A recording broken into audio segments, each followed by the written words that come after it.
Hi, my name's Max Tant. I'm the Flood Risk Manager at Kent County Council, and I'm just going to do a bit of an overview of some of the partnerships and partnership working that we've done in Kent in flood risk management. It's not exhaustive or particularly thorough. And then the second part of my presentation, I'm going to look at a case study of a community that got flooded quite badly last winter. But there's a very strong partnership network there, and just look at some of the things that they were able to achieve there. So, I mean, this is just some of the things that we do in Kent. It's not gospel or necessarily some kind of best practice, but it's just really just an overview of what we do. So this is the bit where I tell you how Kent is the biggest or the best or the greatest, and in this context, often we are actually. It's biggest population, I think, of a local authority, 1.4 million roughly. Fairly large area, although by no means the biggest. But we've got one of the longest coastlines, and there's about 12 different district councils. So when it comes to sort of planning issues, we're dealing with quite a lot of different organisations. We've got very high flood risk as well, 64,000 roughly at risk of coastal and fluvial. And according to the flood map for surface water, we've got about 74,000 properties at risk of surface water flooding. We've also got currently six areas covered by IDBs. So there's also a very large area affected by ordinary watercourses as well. And we have some large chalk aquifers, so we suffer from groundwater flooding as well. So we get the whole gamut. And this is just an overview. The different shading, the different pastel colours of the different river catchments in Kent. The River Darrant over there, the Medway, which is split into two, the upper and lower parts, the River Stour, but there's several smaller watercourses there, and the Rother and Romney Marshes at the bottom. And the darker areas are the areas that are covered by IDB. So you can see the areas that are. There we go. So this area here, this is the Medway here, and about there, the confluence of those three rivers is Yalding, which you might have heard about last year.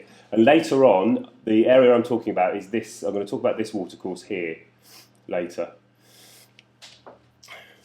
So one of the sort of higher level partnerships we've got is there's a flood risk management committee which predates my time and predates the Flood and Water Management Act. The committee was set up in about 2008 and it originally comprised of Kent members. 3 years ago we took the decision to invite district members and IDB chairman to it, which means that we get quite a good cross section of the county. Not all of them choose to attend, but we get about 2/3 of the districts and 2 of the IDBs with regular attendance, which means that we get quite a good cross-section of the county, and it helps us, certainly with the new SUDS roll, it is helping us to roll that out and raise awareness at member level, because a lot of them are members of their own planning committees as well. It also includes representatives of the fire service.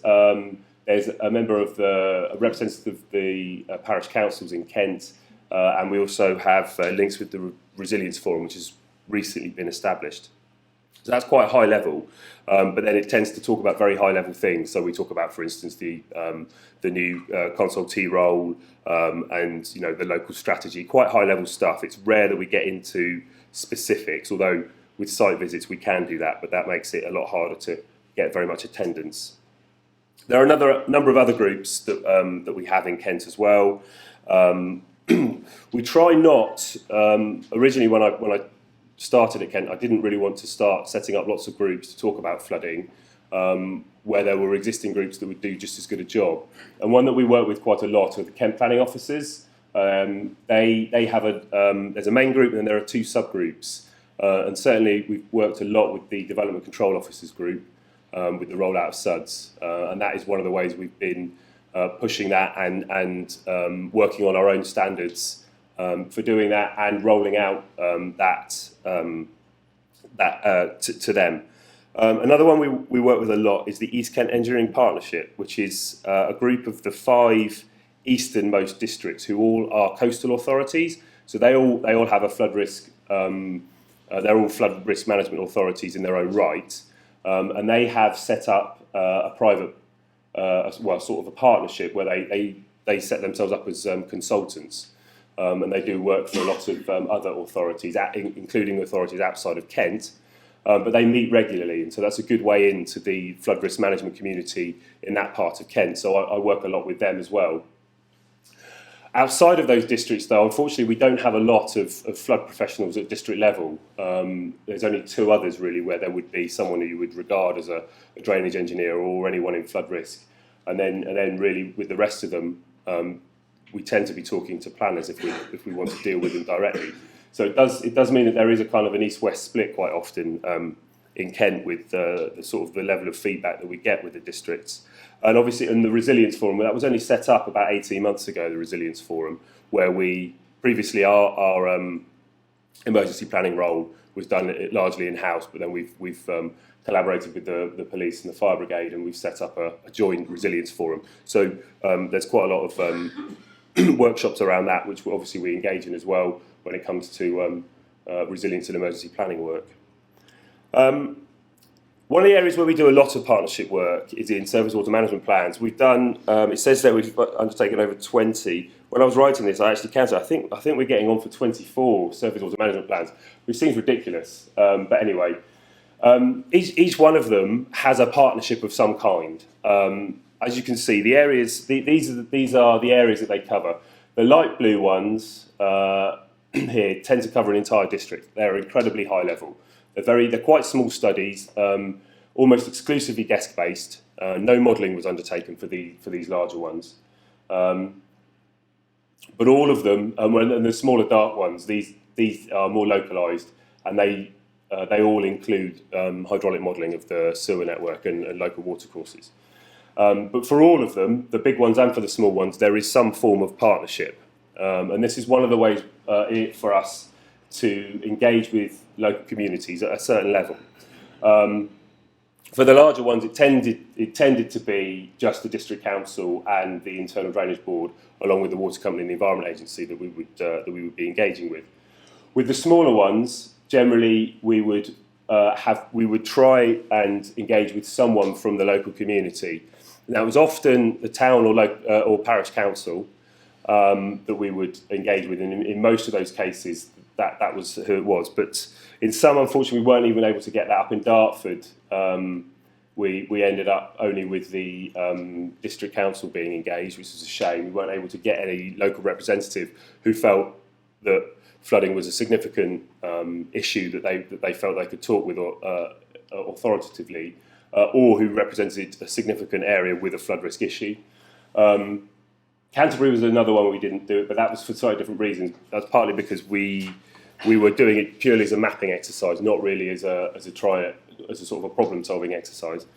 But in all of the others, there is some level of engagement. Sometimes it was a district or a county councillor, but sometimes it was a local community, and it is often a way in to the local community, to people who are experiencing flooding. Down in Folkestone, there's one particular issue which only affects one street in Folkestone, and as a consequence of the surface water management plan that we did there, I encouraged them to get in touch with the National Flood Forum to set up their own local resilience group, because there's a lot of issues there that the National Flood Forum can really help them with. And we have continued to support that community to try and resolve the flooding issue they've got there, which is incredibly complicated. There's a combined sewer in the road that has flooded 26 times in 9 years and floods 8 properties internally. But it's a very difficult problem to solve. So now I'm going to talk about the Nailbourne Valley, which is the watercourse I pointed out at the beginning. The Nailbourne Valley is an ephemeral river, so most of the time it's dry. It's currently flowing at the moment, and it has flowed for the last 3 winters, but that's almost unheard of. It doesn't flow every year, and one of the consequences, though, of its ephemeral nature is that historically the local community encroached on it quite a lot. And the houses are built often very close. In fact, there's one town, Barham, which is about in the middle somewhere, around here, where in fact, I'll show you later actually, the watercourse is at it's a main river. It was in Maine under the Critical Ordinary Watercourse Initiative about 10 years ago. So a main river is actually a street, a residential street down there. But so when the groundwater rises, as it has done the last 3 winters, the watercourse starts to flow. Last winter it was particularly bad. There was an awful lot of flooding, quite extensively. One of the other consequences of it, though, and it doesn't have to flood for this to happen, is that because the sewer runs under the roads in the catchment, they become inundated with groundwater quite easily. The groundwater doesn't have to emerge all along the valley in order for the combined sewer, the foul sewer to become inundated with groundwater, which causes very significant consequences for its performance, which is one of the issues. There are 11 parishes along the length of it, and after extensive flooding in 2000-2001, those parishes clubbed together and formed a river group. And it's really about the work that river group's done, not completely on their own, but largely driven by their own initiative, that's really responsible for some of the work that's been done. So this is a picture of it just outside, I think this is just outside Bridge, which is just downstream of the town I pointed out. This is what it looks like on a summer day. It just looks like a bit of a dip in a field, really. There's no water in it, and to be honest, often if someone didn't tell you that it was a watercourse, you probably wouldn't realise, but in fact that's a main river. So the river has flowed in about 6 times in the last 15 years, and on 2 of those occasions, 2001 and last year, 2014, there was extensive flooding. But probably in all of those occasions there was groundwater infiltration into the foul sewer, which causes significant disruption into quite a rural community. All the roads in and out are quite small generally, and the solution to the sewer problem is to either tanker the water, so 24-hour pumping into tankers, which are having to go up and down these streets 24 hours a day in these rural communities, or to overpump it into the watercourse. So this is Barham, the town I pointed out. So that's this is just a map, and this is the main river map, which isn't quite accurate actually. It's one of those ones that needs tweaking. But when it's flowing, the water goes along there, along where those blue arrows are. So this bit here, this junction here, is in the next picture, I think. Yep, there we go. So that's a picture of that junction on a normal day. And then the next picture is taken from that bridge there, but looking towards the person taking the picture now. So that's what it looked like about 12 months ago. It's impassable to traffic, and the bit behind the river gets a lot deeper. So this remained last year. This remained for about probably getting on over 3 months, and it was probably a little bit longer the year before. The flood alert, I think, the flood alert for 2014. 2014 lasted 101 days on the Nailbourne. So there is excessive disruption from the groundwater emergence issues. This is some of the sewer problems. This has happened 5 times in the last 15 years. This has happened. So this is the sort of tankering that happens up here. This is a 24-hour a day operation when they're doing it for about 3 or 4 months probably. And this is the screening efforts that Southern Water do before they discharge raw sewage into the Nailbourne. So this causes a problem. People have to keep their dogs on leads because if the dogs jump in there. There have been unexplained deaths from pets from swimming in the river. Obviously, historically, the Bourne flowing was a cause of celebration because it didn't happen very often. So it was a kind of a bit of a local tradition. People would go swimming, but that's not something that can happen really when you're pumping raw sewage into it. So, as I said, the river group was established about just after the 2011 floods by the 11 parishes that are affected by it. And they have spawned 2 other groups. One started in 2013 because they had sewer problems then, and that was to look at the sewers. And then after the flooding last year, they set up a flood management group as well. And I'm just going to talk about some of the work that they've been able to do. So the flood group is a partnership of all the people you'd normally expect, and then the river group provided representation to the local communities. the purpose of the group was really to look at the problems that had happened. Because it's quite a small river and the flooding is relatively localised, it tends to follow the valley. There were a number of initiatives that could be undertaken with sandbagging and things like that that could reduce the impact. And the initiative was really to try and look at, first of all, if there was anything we could do to make that more permanent. Is there something we could do? Instead of having sandbags, could we just put a wall there or something else to try and make it quicker to deploy, all permanent, so we don't have to deploy it? I think it was estimated that the Nailbourne Valley took about 21,000 sandbags in order to stop the flooding, which in itself is very difficult to, from a logistics point of view, it's very difficult to get hold of 21,000 sandbags. The other problem was that this flood happened after some of the worst floods in Kent for a very long time. So sandbags were in short supply anyway, because we'd had massive flooding on the Medway, and so all the local authorities nearby had already given their sandbags away, so there weren't very many sandbags left when all of a sudden we start getting groundwater warnings. So reducing the burden of sandbag usage would be a massive benefit generally, as well as providing more resilience to local communities. So it's to try and look at things like that, and also then obviously to try and look at the longer term solutions to actually reduce the impact of flooding, more conventional flood risk management measures.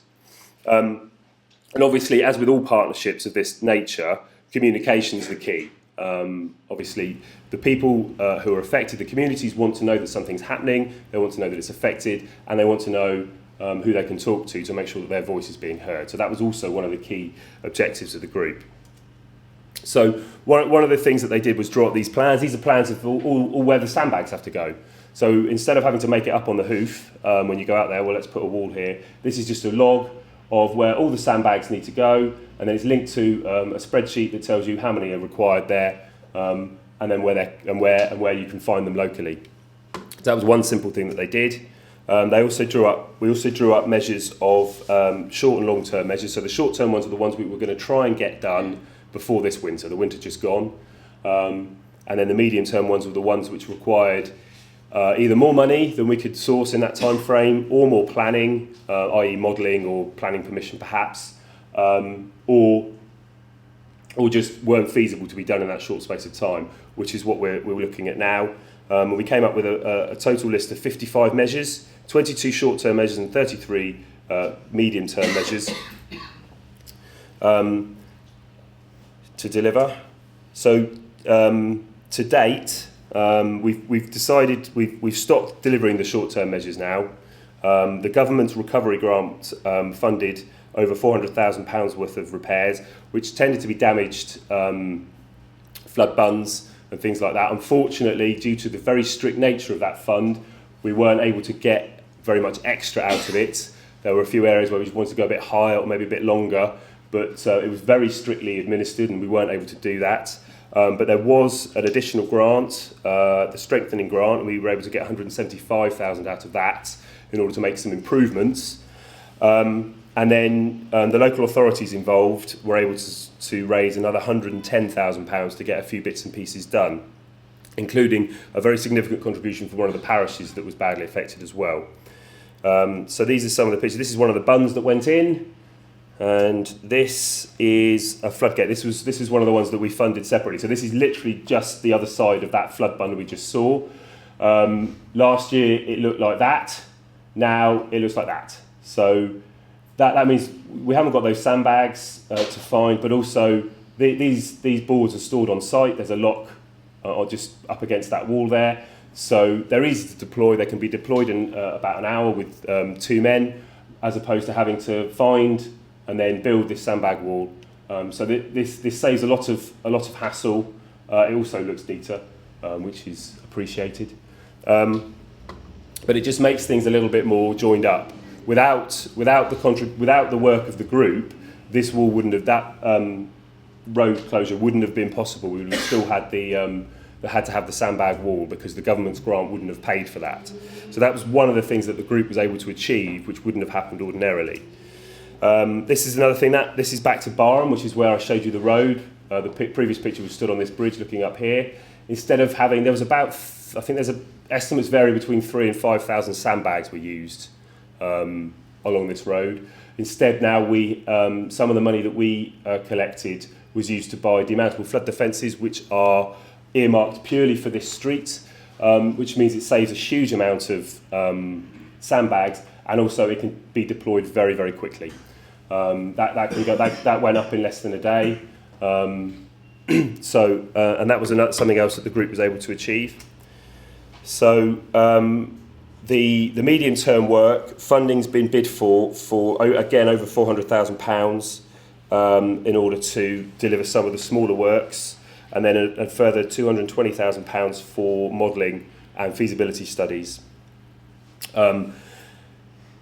That modelling work, though, will only tell us if something is feasible. There is still quite a lot of partnership funding would be required to deliver any of those works that will come out of that.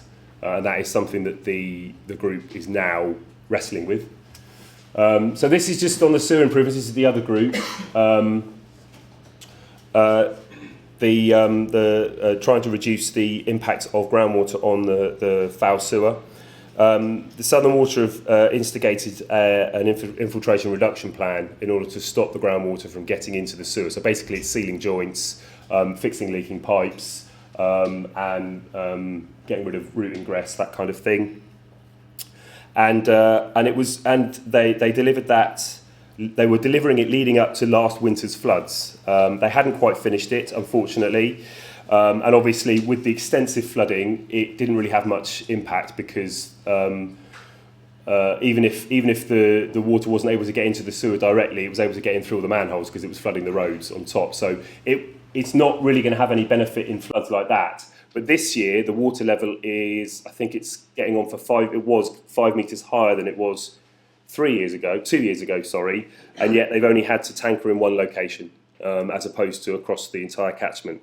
So it's made a real difference. There's still more work to be done, and they are planning on doing both some more infiltration reduction, and they're still looking at some longer term solutions for bigger floods. But they've already delivered some significant improvements. So just to sort of wrap up, really, the partnership working in this valley was very successful. A lot of what happened would have happened anyway. Particularly, Southern Water's infiltration reduction plan would have happened anyway, and a lot of the work that the Environment Agency did in investing the Repair and Renew grant, the Recovery grant, and the Strengthening grant would have happened anyway. But what the partnership groups were able to do was make it a bit more coordinated. They were able to make it much more joined up between the agencies, and they were able to identify the gaps and, not exclusively, but often fill them. We were able to find simple ways of just filling the gap. For instance, that road closure. It made a big difference because there's a defence on either side that the EA was able to repair, but the bit in the middle was left open. And it was able to join those little bits up. And part of the reason that was possible was because the River Group's been working for 14 years. And over those 14 years, they've built up relationships with all of the authorities and organisations involved. And there is a mutual trust between them. And that is of enormous benefit. It means you've got a direct route when a flood happens into the community who are prepared to listen to you without being angry. So you don't have to have that issue to get over. They understand what the problems are, and they understand how difficult it is for authorities often to deal with it, which means that you start a lot further down the line often than going into a community you've not really got any working relationship with. And it's really the work of the River Group over the last 14 years that meant we were able to achieve quite so much in quite such a short space of time, really. And that's really the sort of the conclusion I've taken from that, and really what I'd like to sort of, that's probably the message I would like to give, is that the really community-led recovery and leadership in flood risk management delivers the best results. Thank you very much.